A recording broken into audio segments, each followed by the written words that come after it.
biggest mistake you can make right now is believing that the off button still belongs to you. In 2048, the idea that you choose when to enter or leave a network sounds as archaic as a paper passport. The system stopped waiting for your login long ago.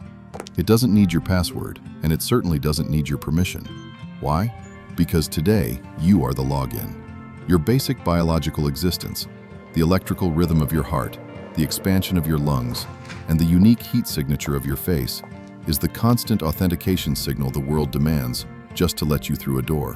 When your very breath becomes a credential, privacy isn't a right anymore.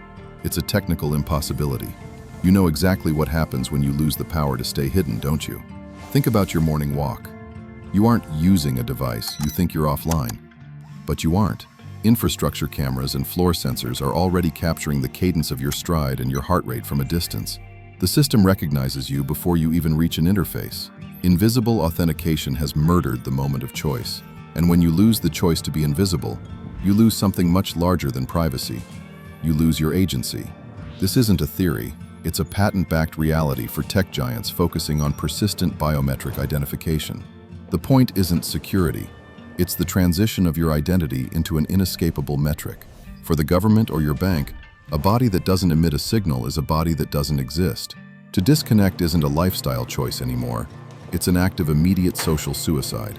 If your signal vanishes, you lose access to your transit, your money, and the smart lock on your own front door.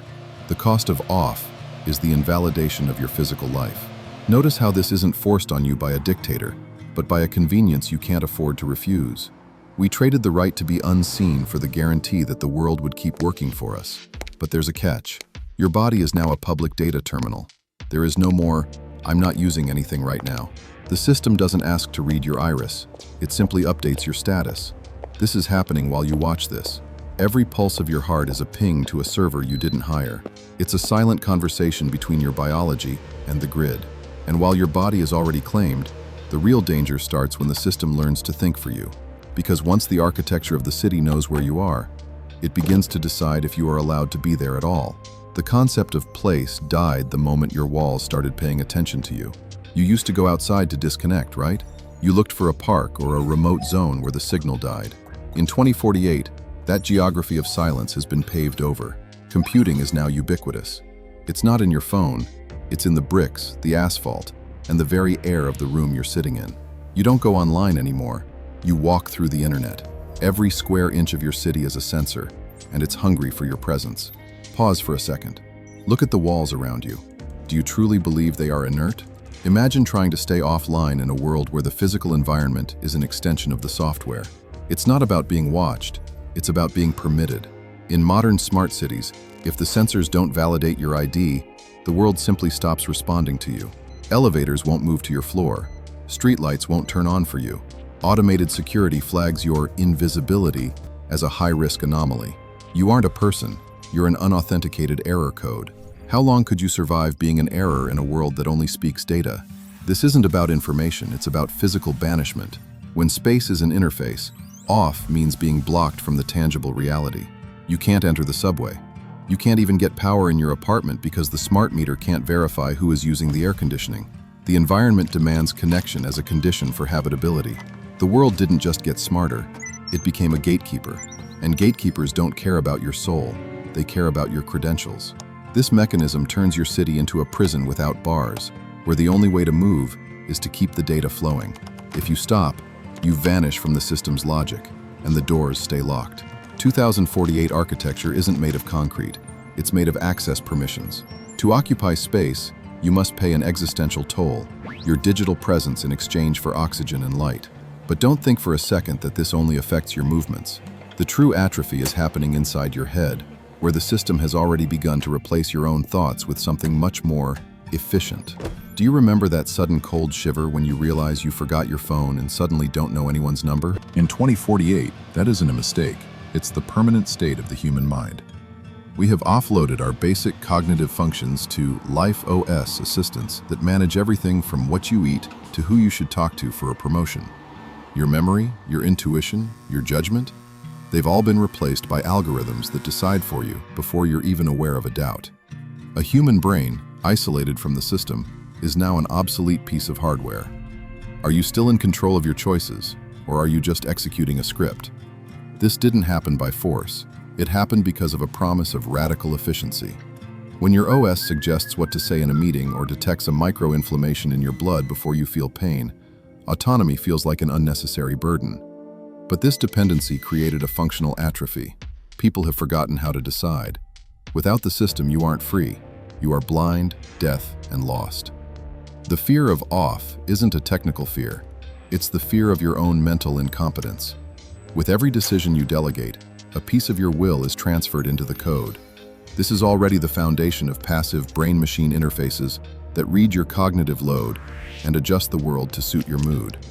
But what happens when the algorithm knows better than you which career will make you stable, or which partner is biologically compatible with your stress levels?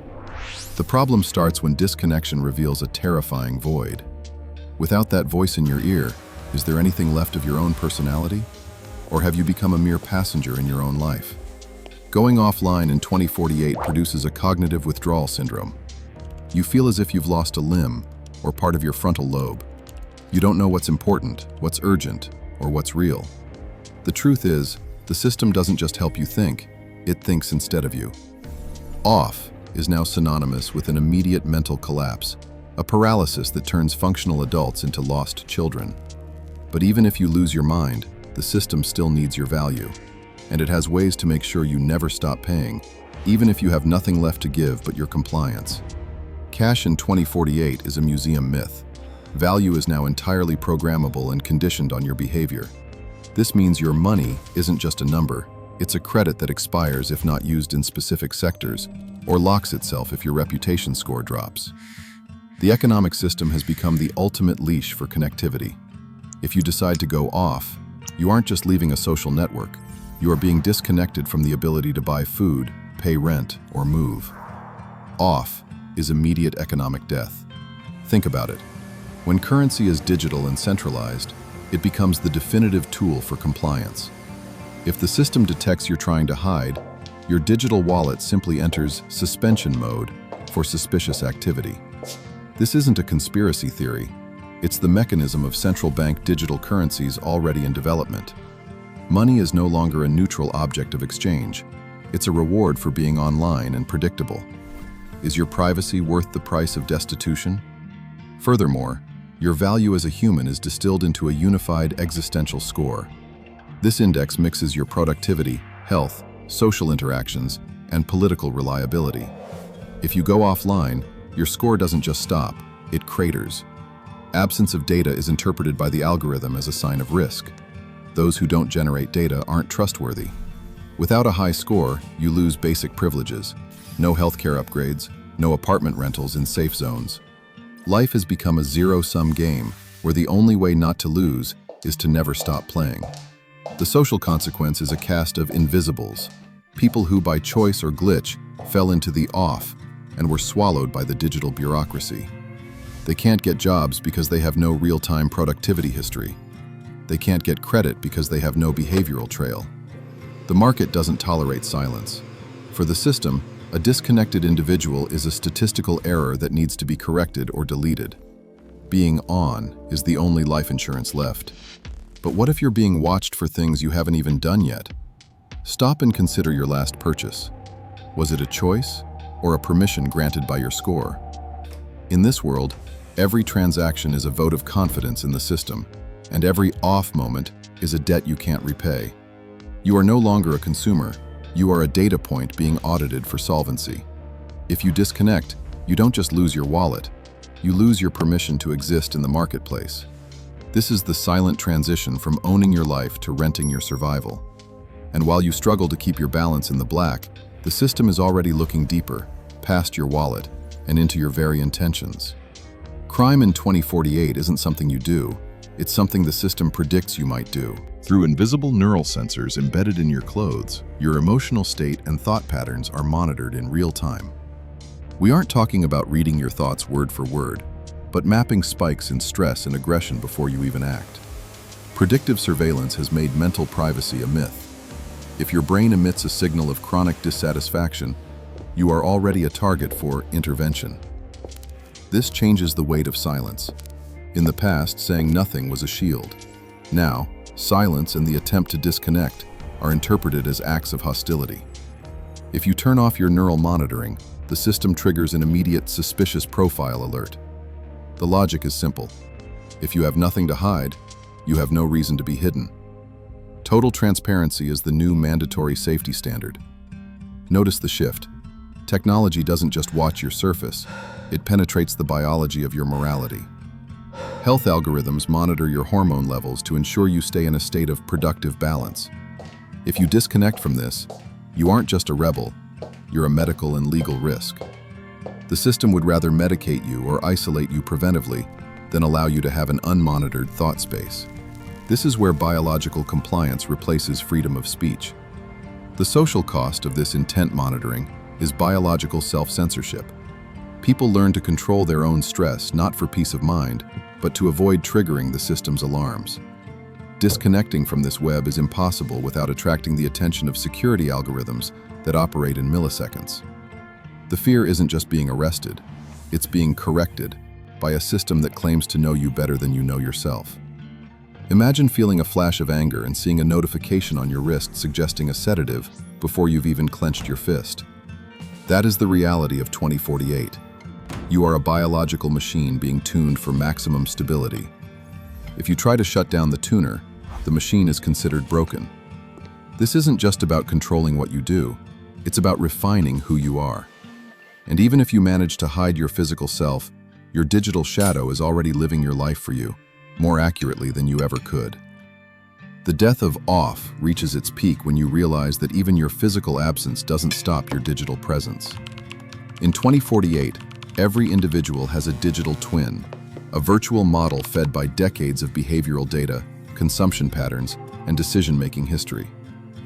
This simulation is so accurate that governments use it to predict how you would react to a crisis or a new tax. Here is the real problem. The system no longer needs you to operate your identity. If you turn off, your digital version stays on, deciding and existing in your name. This creates the obsolescence of the real individual. If your simulation is more predictable and compliant than you are, the system will prefer to interact with the twin. Decisions about your future, promotions, credit, healthcare, are made based on what your twin would do. If you try to diverge from that projection or disconnect to change your life, the system interprets your action as a statistical error or a character flaw. You have lost control over your own path because it was already simulated and approved. Mandatory health algorithms reinforce this trap. Your digital twin continuously monitors your aging and genetic risks, sending instructions back to your life OS. Disconnecting from this is seen as criminal negligence. The system demands you stay connected so your maintenance can be performed. Your physical body has become nothing more than a biological support for the digital persona, the one that actually matters to the economic engine of the world. In the end, digital immortality becomes a form of eternal slavery. Even after your physical death, your twin can continue to be used to influence your relatives or serve as a statistical model for future generations. There is no delete button because your data is now part of the infrastructure of reality. The fear of off in 2048 is the realization that disconnecting is useless. The system already has a perfect copy of you, and it never sleeps, never tires, and never has the option to say no. Do you see the trap? You are fighting for a privacy that has already been duplicated and sold. Your shadow has become your master, and it's leading you toward the final horizon. We've reached the point where disconnection is no longer a technical impossibility, but an existential exile that the human mind simply cannot survive. In 2048, isolation from the system is the absolute void. It's not about losing your signal in the middle of the ocean. Global satellite coverage made that impossible years ago. It's about the loss of reality. The world has been so deeply fused with the digital layer that without it, cities look dark, silent, and dead. Off isn't a return to nature. It's a fall into a limbo where you have no name, no trace, and no purpose. The final fear isn't the technology watching us, but the silence that remains when it fails.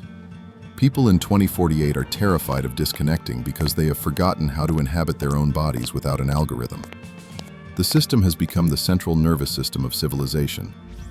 And central nervous systems don't ask for permission. If the network goes down or you are excluded, the sensation is one of collective brain death. Every basic utility, water, power, even the ventilation in your home, is conditioned on your active identity. Off means being expelled from the protection of the human species. Look at the cruel irony. We built this system to free ourselves from scarcity and error, but we ended up creating an environment where the only permitted failure is total obedience. Invisibility has become the ultimate social stigma. Someone who is off is someone who cannot be protected, predicted, or controlled. This is why 2048 treats disconnection with the same horror the ancients treated the plague. It's an anomaly that must be cured.